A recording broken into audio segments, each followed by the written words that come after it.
This is it. You walk out, you leech seed him, and then you nature's grasp at like this angle. Because that forces him to either run through your nature's grasp, and there's no way to like cut further down and then sweep around it. So he has to go through it. You don't do like straight across because that's the shortest, like math wise, guys. It's like the shortest area, right? To go exactly perpendicular through your nature's grasp. You want your nature's grasp to be at an angle so that he has to shift. Like he can't just keep running straight through to get through your thing. He has to like awkwardly go through it. And if he does cut in, right? So sorry guys, this is kind of hard to visualize maybe, but like wait guys, we need green guys. Green for nature's grasp. There we go. Okay, you don't want your nature's grasp to go like this because this is the shortest direction he can walk through, like straight through it, right? So you want it to be at an angle kind of like this, such that I didn't draw this box. Oh, wait, I can just extend it. So he has no choice, right? He can't walk down here to go through it. He has to touch nature's grasp.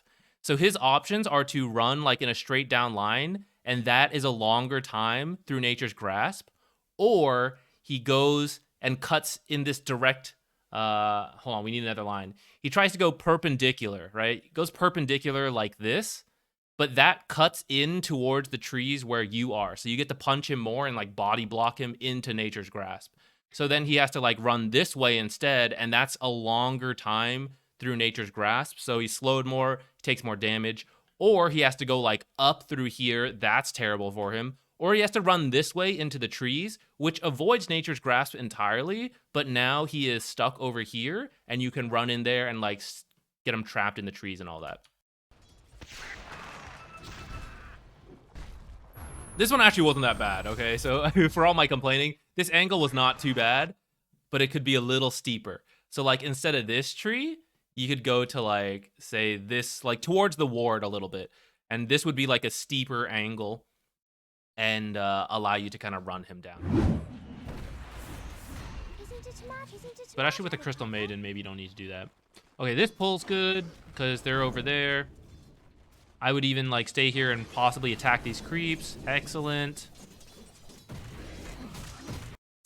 Just to clarify, when I was saying attack these creeps, you have two choices.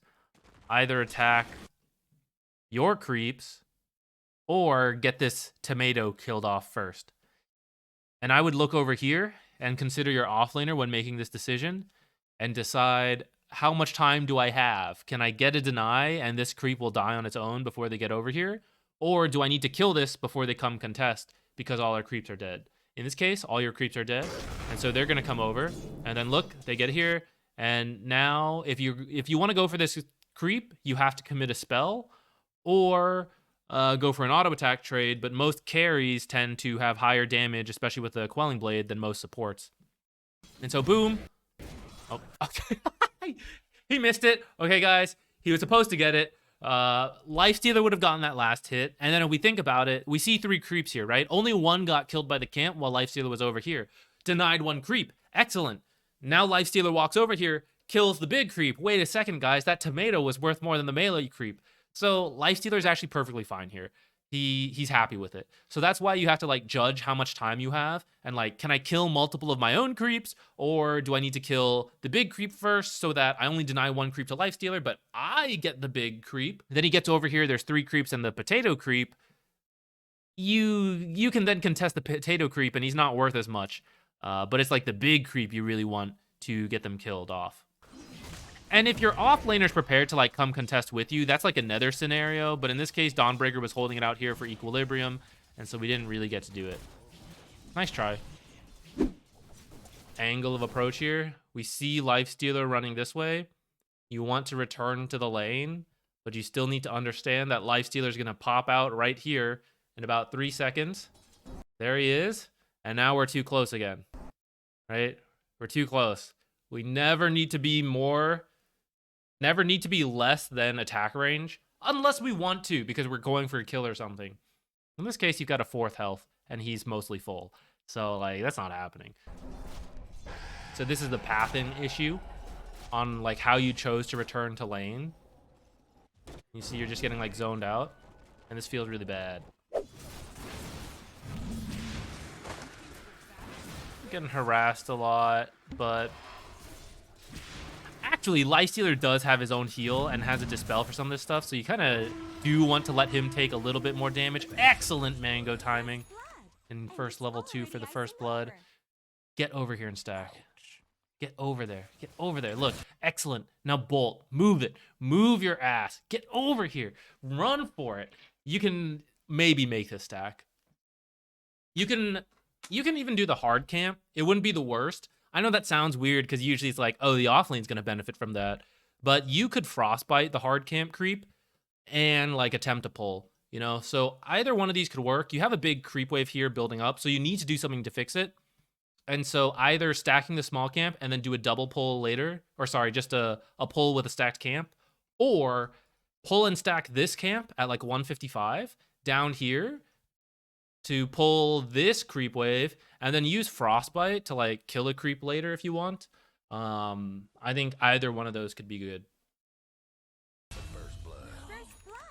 And it's I would prefer the small camp stack though, I think.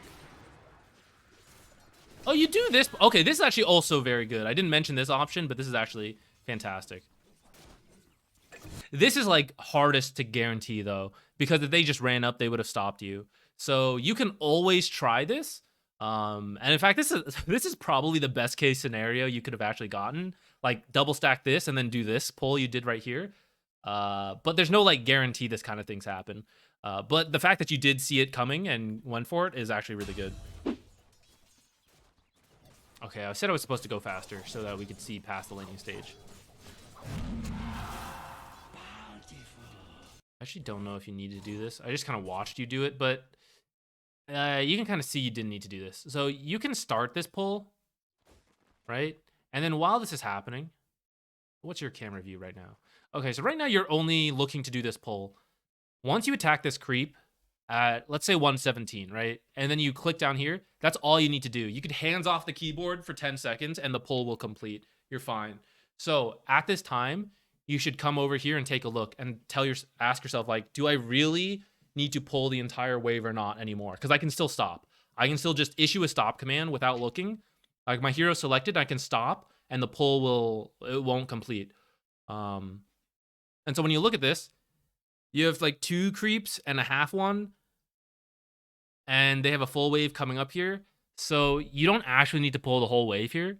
This is like a half pull kind of thing. That would be good. Not only because you have kobolds that won't do everything, but these creeps will die faster than this pull will complete and get back over here, because this creep was about to die. If it was 3 full health creeps, it might work out a little better. But then Legion auto attacks it a little bit. So this ended up going a little faster than you might have expected. But you can kind of see, like, even if it did stay there for like 5 extra seconds, we're still here. And now Lifestealer has to make a choice. You know, do I hold it out here? Do I just pull it under? He's going to pull it under. And then if they just let those creeps go back to the lane, actually, it would push out. And it's still going to push out because now you have 2 range creeps. Actually, this is fixable because the range creeps on the front, they're going to kill it first if Lifestealer does some work here.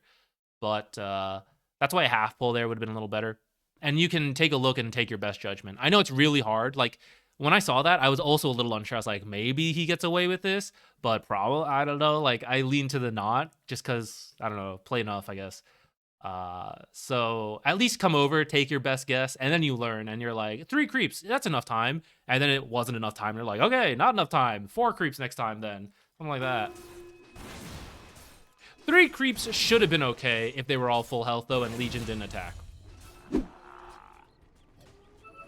Double stack. Again, same thing here, right? Oops, too fast. So, oops, too slow. Attack. Click down here. You don't need to do all these clicks. This is all wasted APM. Click once. Go take a look. Yes. This will last long enough to do a pull. But actually, it doesn't matter because this is a stacked camp, so everything here should die. But you could make that judgment call. You can look here. And then guess what? We also have time. So actually, we'll pretend we're you. Are we on 1 speed? Yes. So here we are. We're Crystal Maiden, guys, right? Moving things, clicking back and forth.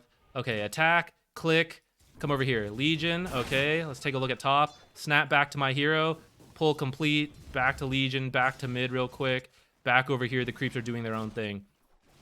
So that's a little bit of like mechanics, and it's like it's not that easy, I know, to like quickly move around that fast. But if you practice it a little bit, like that's something you can practice in lobbies, and I have practiced in lobbies. That can help you out, help you gather information while you're doing that kind of thing, where it really doesn't take any input. If you're doing a full pull, if you're doing a half pull, then you have to have a little bit more input.